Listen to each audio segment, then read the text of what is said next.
Hi everyone, welcome back to my channel. My name is Heather and it is another deliciously cozy rainy fall day and it is still Victober, so I thought I would take that combined opportunity and do the wonderful Victorian Literature Journey tag. This was created by Roz from Scallydandling About the Books, who's a wonderful booktuber and one of the hosts of Victober this year and for the past several years as well, I think. And this was her spin-off on the Shakespeare Journey tag, which I also need to do at some point. I don't think I've done that one either. And yes, I have been tagged in other videos that I still need to do. I know I have a massive backlog of videos at the moment. I am slowly working on it. But since it's Victober, I thought I would take this opportunity to talk about some wonderful Victorian books. So I'll link Roz and her daughter Tilly's videos below with their answers. And the first question is, what was your first experience reading Victorian literature, and how was it? Yes, I'm looking down here at my screen to read the questions. So thinking back, I think my first experiences with Victorian literature that I thought of as Victorian literature were reading A Tale of Two Cities. This was one of my freshman year books for English class, and I really loved it. Apart from Shakespeare, I think it was the unit that I enjoyed the most. And then the next year, I decided to finally check out the hype around Jane Eyre. So I checked out Jane Eyre. It was not this copy though. I had a tiny Barnes & Noble paperback edition checked out of the school library. And I distinctly remember reading it in an empty cafeteria during finals week. It was one of those where I had a free period, but I was still taking the bus home, so I just had to sit around and wait. And I really enjoyed this one too, especially in those moments. I found myself sucked into both of them. I loved the writing, I loved the vastness and yet the intimacy of them. I just really enjoyed them as stories. Question number 2 asks, has the reading of a Victorian book ever brought you to tears? If so, tell us more. I can't say that a Victorian book has brought me to tears yet.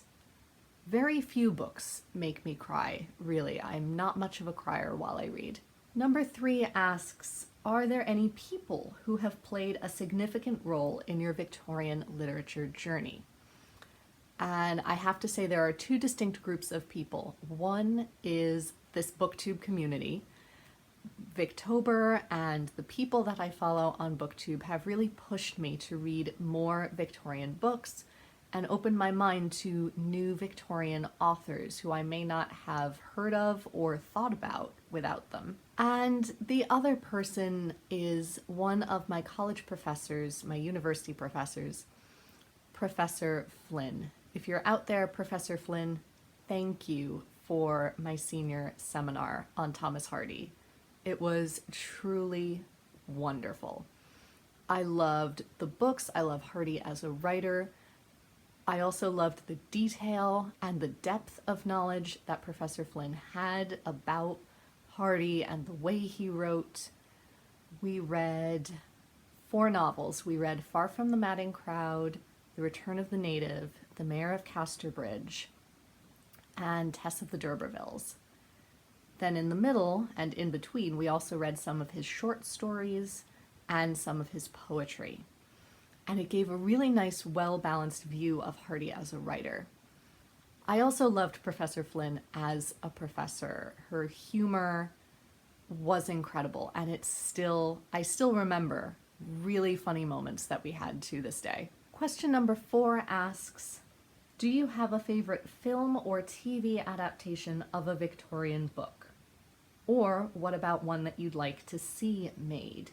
I don't know about ones I'd like to see made because there are so many wonderful adaptations, and a lot of the books that I've read I have come to because of their adaptations. I know people want more adaptations of, say, Our Mutual Friend or Dombey and Son, but I haven't read those yet, so I can't really speak to it. I will support any period drama that comes out. I am a sucker for a period drama. But like I said, I came to a lot of these books through their adaptations. I loved Little Dorrit when it came out on television. I loved Bleak House, which I found afterwards because it had been advertised on the DVDs of Little Dorrit. I watched North and South when I was in university and I adored it, although it was confusing because I studied at Gettysburg College. So when I said I had watched North and South, a lot of people thought I was talking about the miniseries about the American Civil War. I love the 2005 Jane Eyre with Toby Stephens. I love the film A Far From the Madding Crowd from 2015. I think that is such a perfect adaptation, even if I think they could have held us in a little bit more suspense as to Sergeant Troy's double identity. I feel like the book does that a little bit better, but it's still so beautiful and so well done. Number 5 asks, which character in Victorian literature most resembles you, or that you identify with? I can't say that I think I am very like any Victorian heroine that I have read so far. I do identify with the teaching struggles of the Brontes' teacher characters, like in Agnes Grey or in Villette, where it's not always rosy. Sometimes there are very adversarial relationships that you have with certain students, or with parents who think their children can do no wrong, and you see a completely different side to them, and you can't help this child if you're not both on the same page. Number 6 asks, do you have a favorite moment, scene, or line from Victorian literature? Tell us about it or read it to us. I'm not going to read it to you because it is very, very long. But ever since I saw the Lucy Worsley documentary about romance, and specifically the Victorian episode, I have loved the I am no bird and no net ensnares me moment from Jane Eyre even more. Because A, that's just a beautiful analogy. It's a beautiful moment of a woman standing up for her independence. And that documentary pointed out how truly profound that is, that a woman standing up to her male employer and declaring that she is a free creature and he cannot control her was revolutionary. And it made me love that scene just that little bit more. Question number 7, does any Victorian literature intimidate you? If so, what and why? George Eliot. George Eliot, the eternal question, to Middlemarch or not to Middlemarch? I have so many different opinions buzzing in my ears. People who love Middlemarch say that I should definitely start with Middlemarch. Other people tell me Middlemarch can be a little intimidating and I should start with Daniel Deronda and then go into Middlemarch. I do want to read both of them, but they are both so massive and both have so much hype. They have such huge reputations that part of me is kind of scared to tackle either of them. So I just haven't yet. Question number 8. What advice would you give to someone early on in their Victorian literature journey?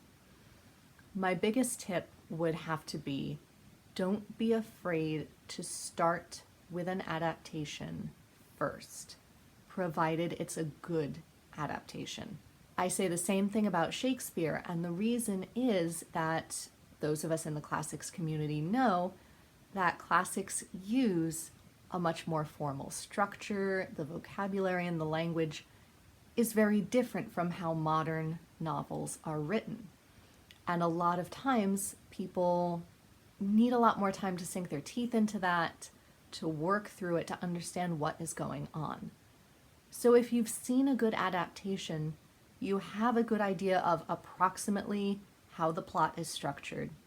You have faces to put with character names, especially with Dickens, where there are so many characters.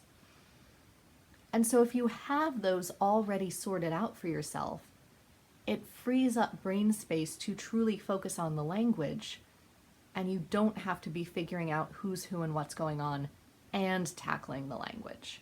Question number 9 asks, what is your top recommended read for other readers of Victorian literature? And I would honestly say it depends. It depends on what you usually like to read, because there are so many different types of Victorian literature. If you typically like to read thrillers, I might suggest a sensation novel like Lady Audley's Secret. If you typically like romances, I might suggest either Jane Eyre or North and South. Probably North and South first, then we'll get into the darker Gothic, like the Brontes. If you typically like cozy books, I might suggest something like Cranford, or maybe not The Way We Live Now, but other Trollope novels. Those could also go for people who appreciate social commentary.